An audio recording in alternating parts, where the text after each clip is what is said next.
Welcome back to the PAC Sports Network at the half. At the half of our conference opener, our broadcast opener on the PAC Sports Network, we're joined by Andrew Garcia, head coach of the Chatham Cougars. And Coach, as we said, it is the conference opener tonight, St. Vincent at Chatham. What's the excitement like for your Cougars here entering the first night of PAC play? Definitely a lot of excitement. It's year 3 now, so we finally have some upperclassmen that we can rely on, and you know, you hope that we can turn the corner a little bit in the win column this year. Now we have some older guys that have a lot of experience under their belt.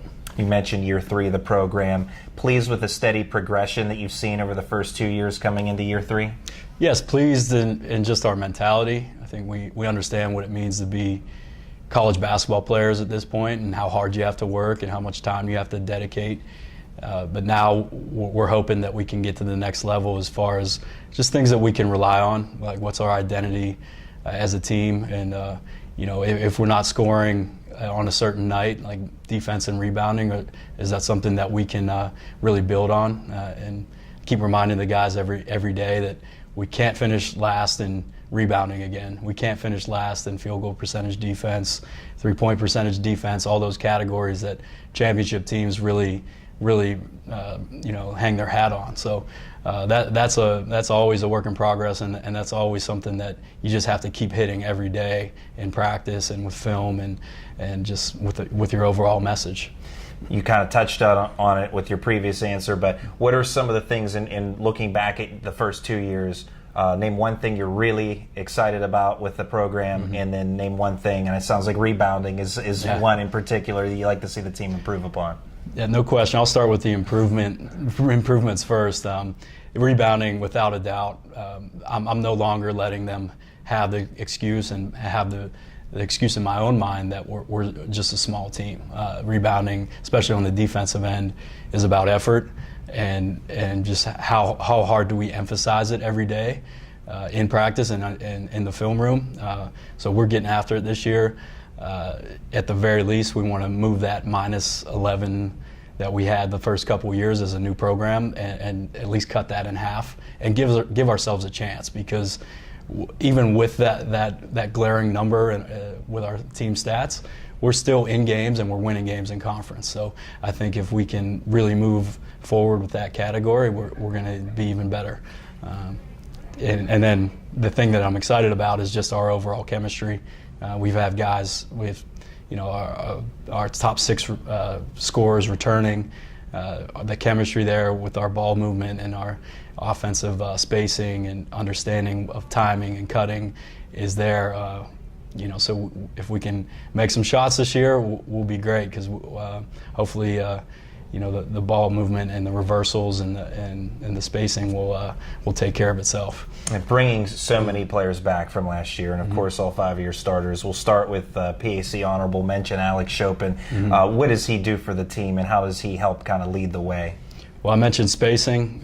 He's a big spacing guy, because you know, at certain points last year he was shooting over 50% from 3, and as a result, as other teams scout us, they're going to be running him off the 3-point line and really sticking to him and trying to face guard him, and he's going to be an emphasis on every scouting report, and that just opens up driving lanes for us.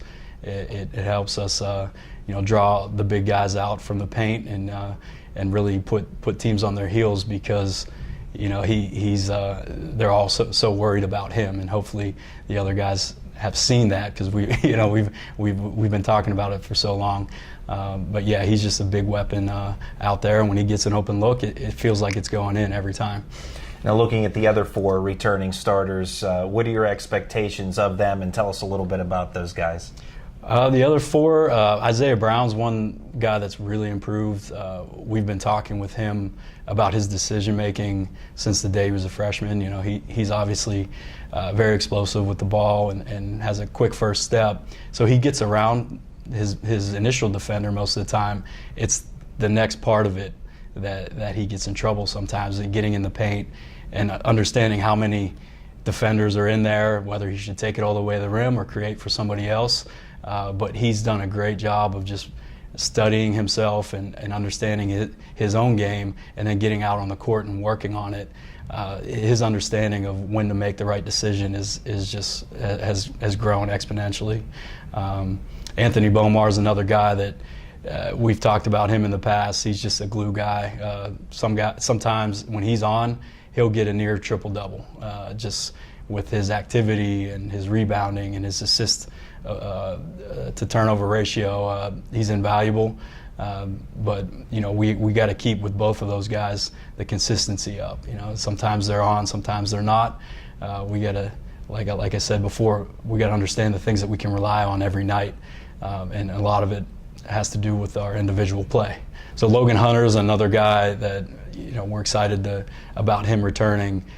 He's been since day one of the older guys in the program as a transfer, and he's big. He's been playing the 5 for us since he was his first year here, and he really understands it now. So he's big on post defense and understanding when the double team is coming, and his rebounding has really picked up. But just his understanding of the game is really valuable for us. He does a lot of things that don't show up in the stats, and that's why we got to have him in there. And excited about him coming back. The last guy. Last but sometimes our best is Nazir Alexander, just all energy. Our defensive guy, our guy when he's knocking down shots, the rest of our team is really going with him. And those 5 guys, the starters, are something that are the core group of our team. And you can also throw in Josh Randall, who's our 6th man, just another guy that's all heart and soul. And just happy to have guys like that in the program, because on any given night we can just outwill teams with their heart and their grit. So really excited to have those guys back. With Josh Randall, and he was going to be the next person I was going to ask you about, with he being the 6th man off the bench. He averaged 10 points per game last year, so double-digit score off the bench. How much of an asset is it to be able to bring a guy like him off the bench and basically be an extension of the starting lineup? Yeah, he's great, and we early on we had to have conversations about it doesn't matter who starts the game. It matters who's in there at the end, and usually he's in there at the end because he brings so much to the table. But for him, he brings an attitude, a mentality that kind of calms us at times, but also in the right moments, he brings our energy level up and gets everybody going. His understanding of the game is right up there with some of the best I've ever coached.